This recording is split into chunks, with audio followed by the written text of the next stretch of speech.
Today's video is about what bodybuilding really is like. I do a lot of bodybuilding videos. I talk about the professional level, but let's rewind a little bit and talk about how to, when you even start it, how is it prepping for your first bodybuilding show. So first off, it starts with your passion. Is this something you're going to love? Is this something you're going to want to do? So a lot of people get into shape for health. Health for them is, I feel good, I can do XYZ, right? So that's that option. And then you have people who, I want to get in shape so I can look good and have health and functionality. So functionality is one thing where I can move something with power from point A to point B, or do a specific skill or sport very well. When looking good is a little different. This would be, how good can I look, right? So if for those who are wanting to do a show, this is where you have to start. I think dieting. Typically, if you are lean already, now what does that mean? I would say you already have like a little bit of an ab cage. So you have some lines to a little bit of abs, right? You would, if let's say you have some pudge still, but some lines around your abs, because it totally depends on how you hold your fat genetically. So it could take anywhere from 20 to 12 weeks to prep for a show, I would say, unless you're higher body fat, like 25-30% body fat, then you're probably looking at a lot longer than that, maybe 6 months or so to prep for a show, or a year even. So you definitely want to do the slower approach that is healthier. But let's be realistic. The biggest approach is usually like, dude, I want to get shreds ASAP right now. For a cruise, for a wedding, for summer. So, how do I get shredded in 6 weeks? Well, you're not going to look so good. But if you're going to step on a stage and you want to look presentable, I would give yourself 20 weeks to 12 weeks. Okay? That's the first. Second will be learning how to know if you're going from lean to shredded. You're going to be lean for a long time. You'll be shredded at the very end. So just keep that in mind. Like, if your prep was 20 weeks, you're going to be lean. You're going to be leanish and then lean until you get to maybe like 3 weeks out, 4 weeks, 5 weeks out. You're going to start looking shreds with 50 Z's. Like, Z's, what's Z's, whatever. You know what I'm talking about. So you end up looking like Z's and all those aesthetic gods over there, right? So you start getting shredded. And you'll consistently be asking yourself, but am I lean enough to step on stage? Which is point number 3. Get a coach. This would be a second eye, an opinion that you trust. Now, if you get too many eyes, I'm telling you now by experience, you're going to mess up. I think your peak, you're going to mess up your prep into a bodybuilding show. So you're going to want to get a coach, though. He's going to be able to keep you accountable, help you push a little bit farther than you would, and to tell you if you're coming off track, if you're even ready for a show. So find someone that's reputable. Utah has a whole bunch of bodybuilding shows. I'm from Utah, and coaches to help, popular coaches. So I can throw a few if that's something you guys want to learn about, but that's just Utah based, and I know a lot of my audience is from worldwide. So find a coach near you. Find someone.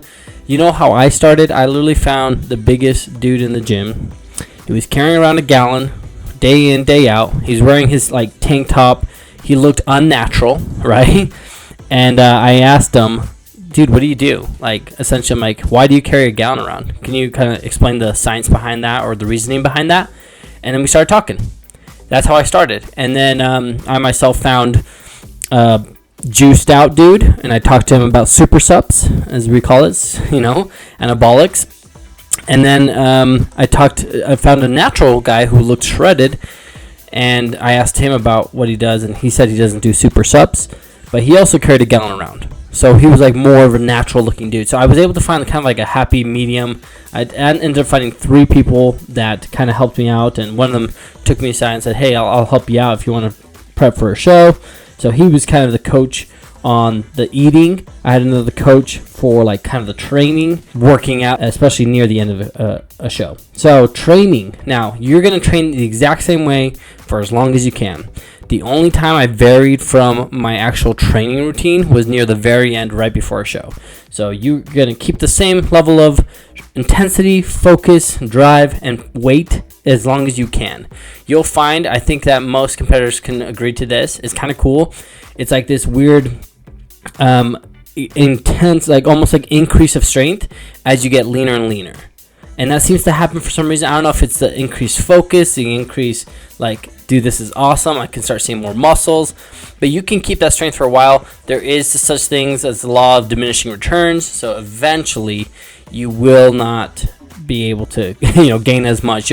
It's definitely a mental thing where you're going to be more tired than usual. You won't get as much sleep just because lower body fat. And so training becomes harder. So I didn't really feel the training fatigue and kind of go down until probably 2 weeks out, maybe a week out. That's when I really actually felt I just can't do it. Like, I felt it like shift after 6 weeks out. I was like, okay, I can't, like, I'm out of breath more. Definitely just I just don't have as much energy throughout the rest of the day, but my training, takes most, like 90% of my energy throughout the day. And then going to school and work, I only had 10% of the energy left for that. So just keep that in mind. It's going to be really hard depending on what you have going on in your life. But training doesn't have to change that much until the very end. Your joints are going to not have as much fat to cushion them. So that's going to be something you might see a quicker diminishing return of strength, but that shouldn't happen. That means you're dieting and crash dieting too hard if you're losing a ton of strength. I know this because, like I said, I am the king of that. I am the king of yo-yos, so I know how to get into like lean shape and like leanish very fast and crash dieting. So I lose a lot of muscle along the way. It's totally not worth it, but I've done it so many times that I can say, yeah, I know it works. So I know you guys out there, you're probably going to do it at some point in your life. It is what it is. You'll lose a lot of muscle, but you'll get lean, you'll hit your goal, right? And say, I accomplished it. It's not the best way. Definitely the slow progress, the year-long growth, or year-long shred, that is the best by far. But a lot of us don't have the patience for that, so let's keep it real. Next, show prep. Okay, so you have a lot to prepare for your show. Let's start with the finances side. Did you know you have to pay for the competition? Yep, you are paying for it. This is, whether NGA Federation, NPC, IFBB, whatever, if you go to that level. But there's a whole bunch of federations, WBFF. You have to pay a fee to get your, let's say, NPC. Let's go with that one. NPC. You'd have to pay a fee. It's going to be over $100, maybe 200, 150. So you pay for that. Then you have the competition fee for being a competitor. So there's that fee. Then if you're going to also do tanning, you're going to pay for that. Then they give you the sheen. It's to help it become glossy and shiny. You also have to pay for like a family pass or family and friends pass. So if you're gonna have someone there, maybe for the venue costs $25 to $50. So keep that in mind, guys. It is gonna take some money just for that, not including supplements, not including your meal preps to prepare for all that. So let's go into tanning. So tanning, definitely have it done by a professional there. I think that's by far the best. I remember I had a buddy literally do my tanning and my sheen technically. So I did his coats as best I can. I had my mom do it for me, so she's like painting me with like a little paintbrush and the tanning. And back then you had Dream Tan and Pro Tan. Pro Tan is definitely now like the standard industry go to use it, except for like in India. And gentlemen, you're gonna have to help me out there. For those of you in the Middle East, maybe Iran area, India, what kind of tanner do you guys use? Because that's totally different. It's like kind of a goldish sheen. I actually like it. A lot of people don't here in the United States. I like it. It's kind of cool because you look like a gold statue. So I actually think it's kind of cool to see the bodybuilders over there in the Middle East, even China area. They have like this goldish bronzer look. Anyways, the U.S. kind of goes more like bronze, like darker orangey. But that's something you're going to want done professionally. They have tanning beds. You can do, I would say spray tan is the best. You literally will come there. You have either a sock over your junk if you're a guy, or like little somethings covering your things, or you just go naked actually. So that's one unexpected thing too. Sometimes you'll have just people getting sprayed down naked, boy or girl. So, and then also tanning. So this is now the back door, like I'm saying, back door of the competitor side. So you have some people just changing there. Like, I don't know how much has changed now, but you had a women's side and a guy's side, but still there was like some, I don't know, kind of sketch, kind of sus situations. But yeah, you change, and I don't know. I feel like you don't care. There comes a point where you're so depleted, so tired, so hungry, but more than anything, I was so thirsty. I was just thirsty because I cut water and I manipulated with sodium, and that's a whole different prep thing. Like, it's kind of old school. Like I said, you should still be sipping on water if you've dieted correctly, but I didn't, and I was cutting water and cutting, like wrestling, like prepping for that. It was different, right? Anyway, so I got tanned up, and I definitely recommend getting tanned by a professional. And then Sheen, it just makes it shinier. It's a gloss. You can add like a Pam spray. They have, more professional actual sprays for that, but it allows the shininess to come through. Like I said, you're going to want to shave also. Shaving allows more muscle definition to show, so shave all your body. So if you're a hairy wildebeest, like Sasquatch, Bigfoot kind of guy, hairy back, butt, anus, all that, you're going to have someone help you out with that, probably. Especially if you're like a bigger, muscly bound dude. But if not, try to do it yourself. It takes some time. Shave beforehand with like an electric razor, kind of help it off, because it's like I had woolly mammoth hair for my legs, and then once I did that, the next 2 days, and then I started using a hand razor to like really clean it off, and then you exfoliate your skin, and then you start adding the layers of tanning. Tanning you should do depending on the paleness thereof of your flesh. So some people are pasty white. Start 5 days before, start tanning up, get a base tan, base coat, whether it's fake bake or real tanning, and then you start building up 5 layers deep. I did quite a few layers on mine, and I was a little too dark, but at the same time, can you really be ever too dark? Maybe. That's debatable. I know if you're black or darker of skin, that's something that you can, you obviously have a tan yourself, and then you can also use tanning on top of it, and it's still a win. It's still going to help you. So both, like I said, you're going to want to be darker and shaved.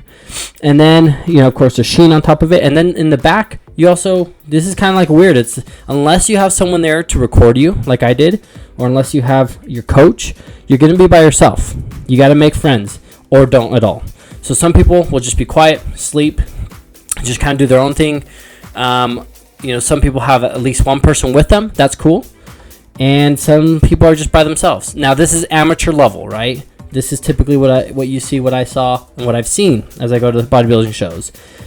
So yeah, you just do what you can to keep yourself positive, to keep yourself not freaking out, and calm. And like, hey, by the time you're there on the day of show day, you just want to step on stage already. I would definitely recommend walking on stage, getting used to how it feels to have the light, because the light is hot. The theater lights, depending on different kind of lights too. Some are different kind of theater lights, so some are not as strong, some are super strong, some are from the top, behind, and on the bottom in front of you. Some are just at the top. So yeah, step on stage, look at that. The crowd will never be super crowded in an amateur show, but these bigger shows, national, regional, like they get full.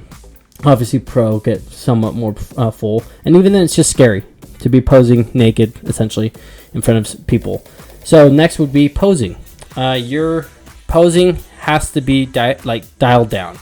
I can't stress this enough. If you have, you can have the beautiful physique, but if you can't promote it correctly, if you can't show it off correctly, then what's the point? You're not going to be able to show like Arnold had a thick waist actually, and like not the best legs. However, the way he posed was for his strengths. So his biceps, his chest, everything was to accentuate those things.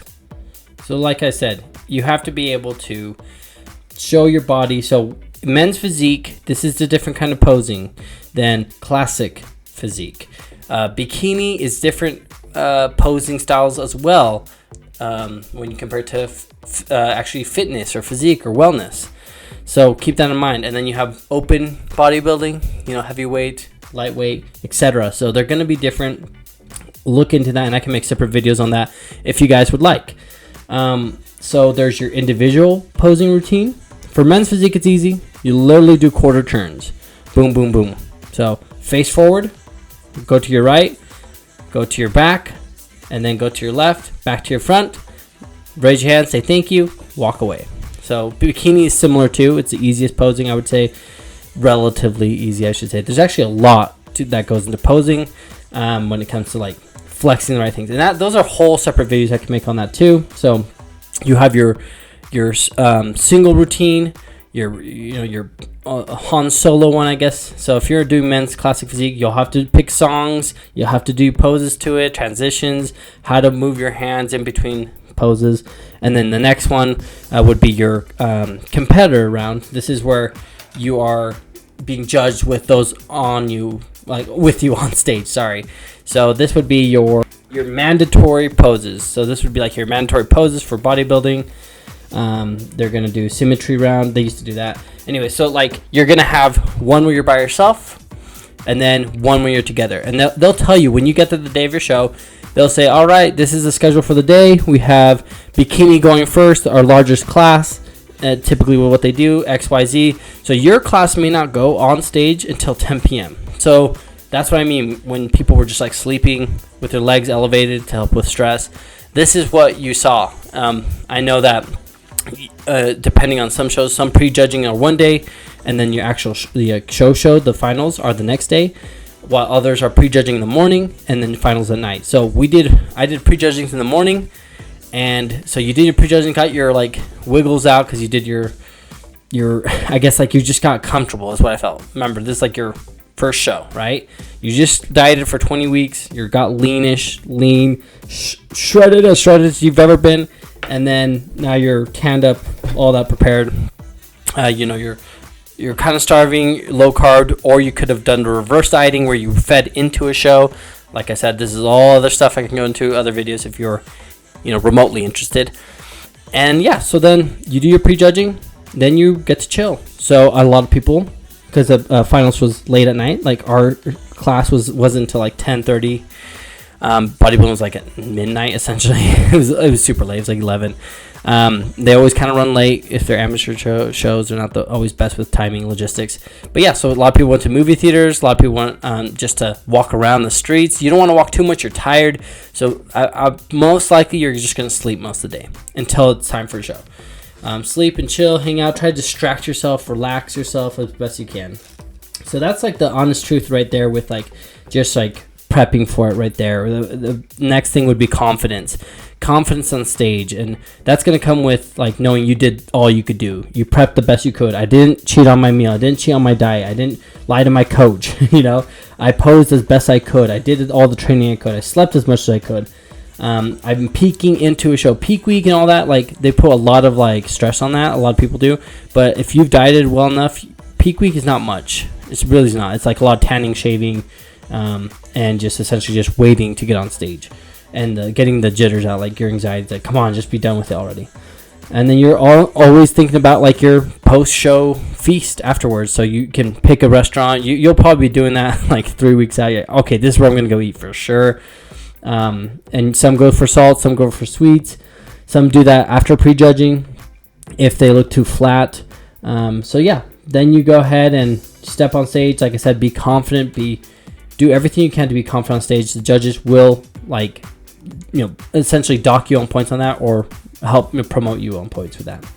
So once you find out the order, then you have family and friends. If you want to invite them, like I said, pay for their passes or for a camera guy.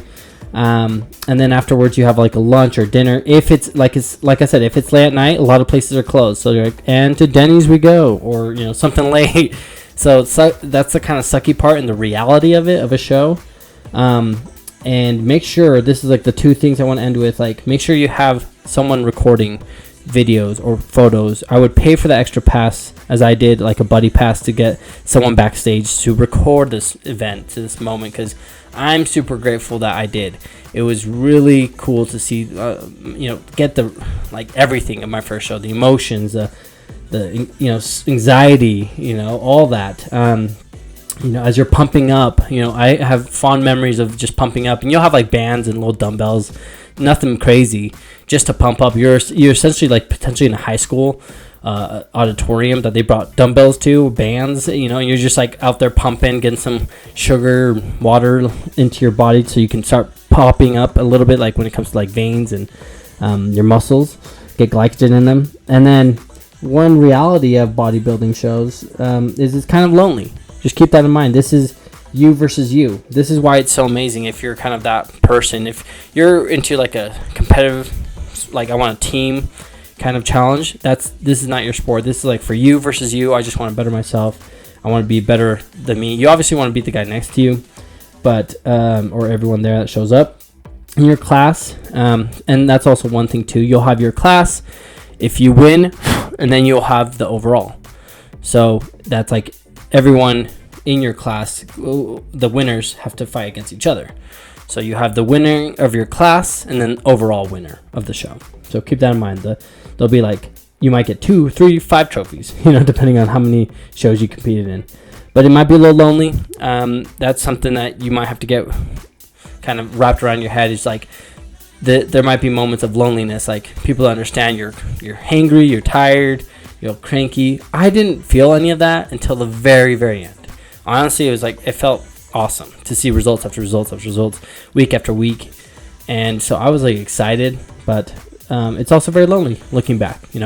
I was doing meal preps, and when I go to dates, you bring meal prep, things like that. Like it was weird. Hangouts, family functions, you have your diet and you stick to it or you don't eat. You're so tired, sometimes you just send yourself to bed, send yourself to sleep because I'm out of calories. So this is it. All right, good night. So yeah, it's worth it. I totally believe it's something that's fun, and I enjoyed it a ton. And if you ever feel like, what can I accomplish? What's like one of the hardest things I can do? Do this. You will literally be in a state where I felt like I can challenge and do anything. I'm like, now I know I can push my mind and my body to any limit, and it will follow as long as I believe and I try. And day in, day out, just little tries end up changing, little actions end up becoming habits, and those habits end up becoming your character. And then next thing you know, you're a pretty bad A person that, is disciplined and can accomplish anything that's set up in front of them. So that was probably one of the biggest takeaways from doing a show is who I am really, what I am made out of, and how strong the mind really is. Because you will change more mentally than you will even physically. I promise you that. So there's that. I hope you guys enjoyed. This is once again, prepping for your first show, amateur level. I hope it helps in your first show. And like I said, there'll always be way more videos on this semi topic. Also want to give a little sad shout out. The voice actor for Batman died today. And like I said, I like Batman the animated series, so it's a bummer because his voice was epic. I am vengeance. But as usual, the night. I hope you have a great weekend, great day, and as always,